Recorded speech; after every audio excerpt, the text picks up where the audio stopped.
Welcome to Intro2Astro 2024. So the next topic is how to build your personal or research website.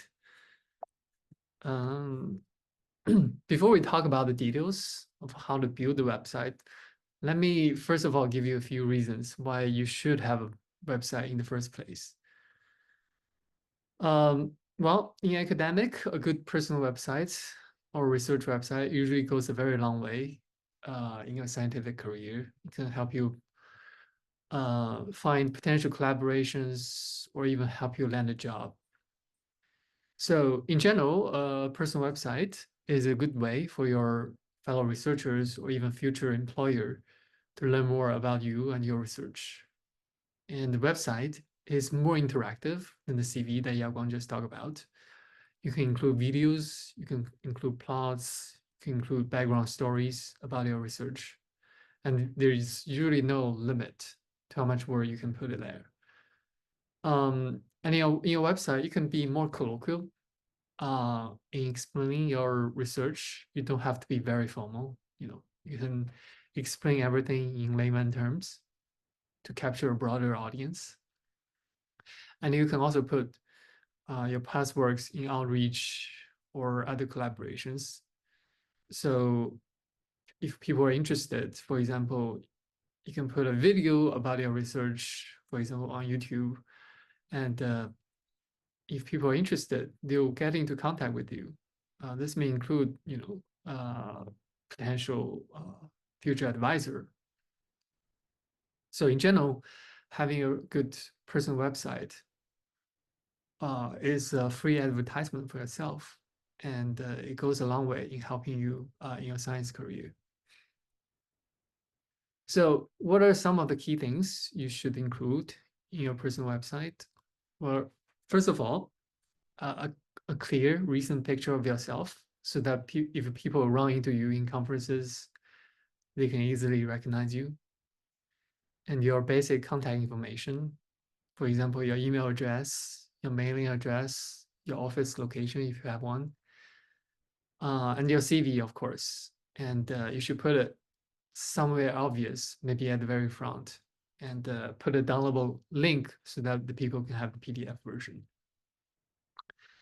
You can also write a very short autobiography, your life story, where you grew up, what led you to researching astronomy.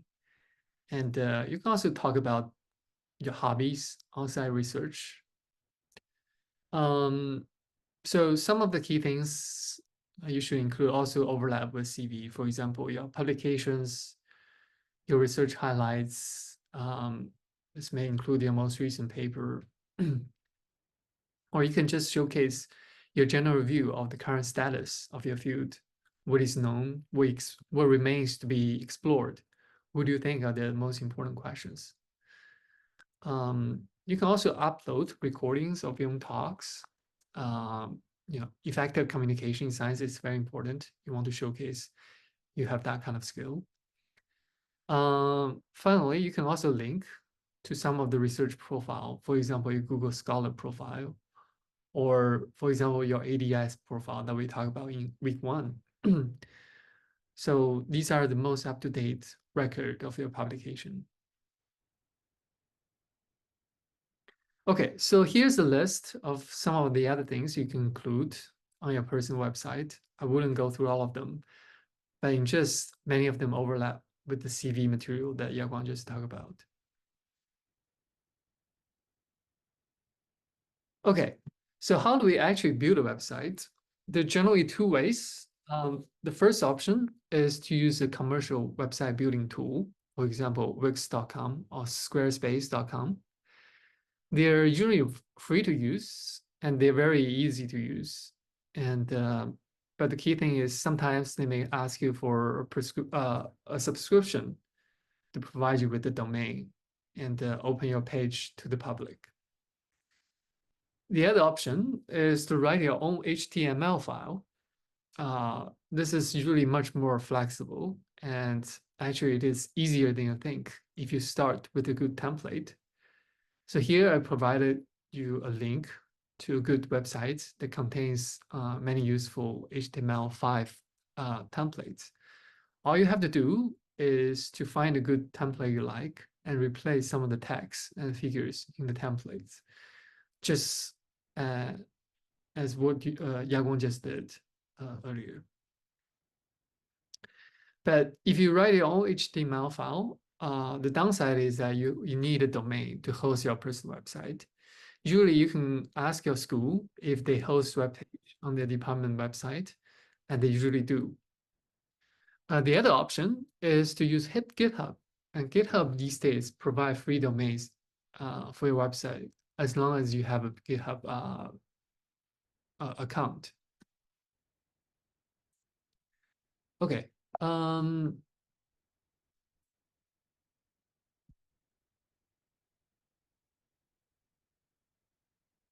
Just give me one more minute.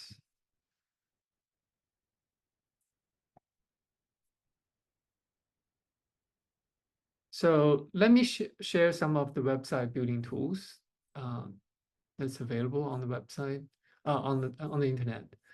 Let me bring this over.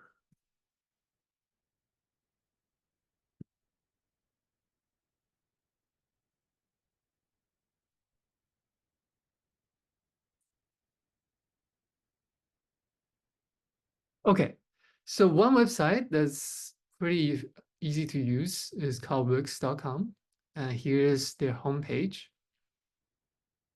And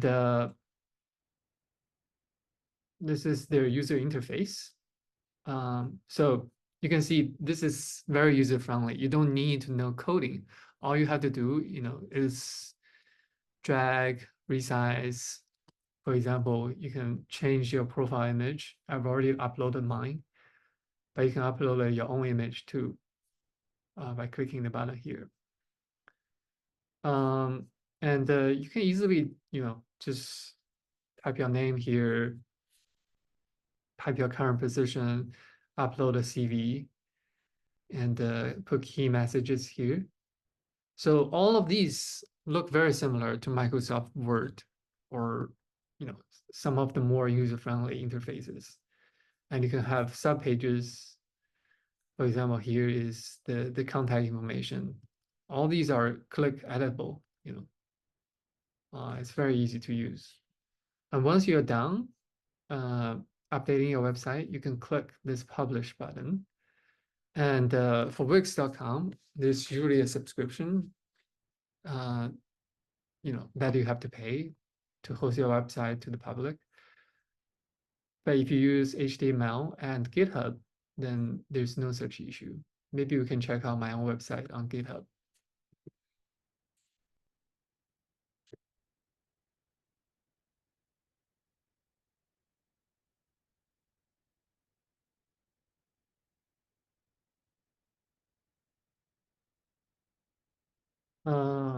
Oops, this is the editing page. Let me see.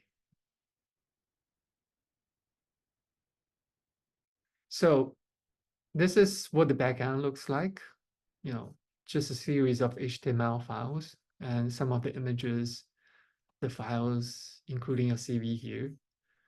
But the front, let me see if I can show you the front.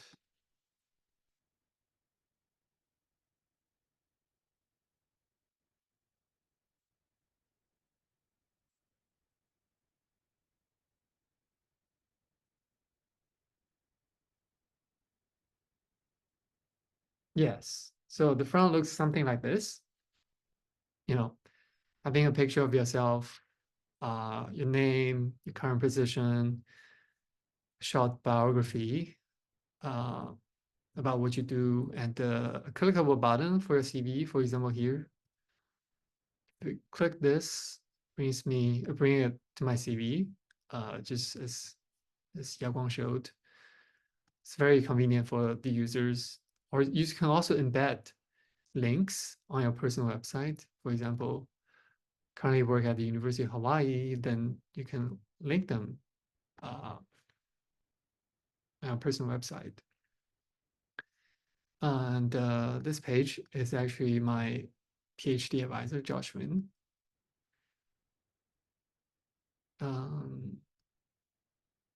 Okay, so here are some of the research highlights, some of the recent project I did.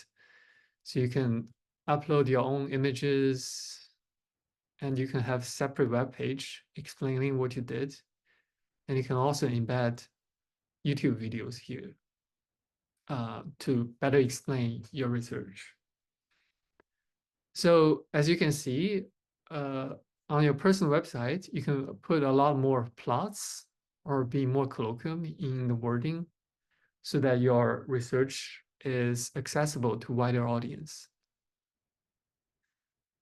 So I hope I have a whole bunch of past research that I've worked on, and usually also people provide summary of their publications.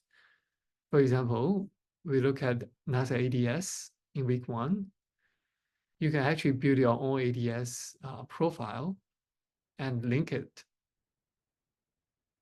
For example, here, we're looking at my own ADS profile.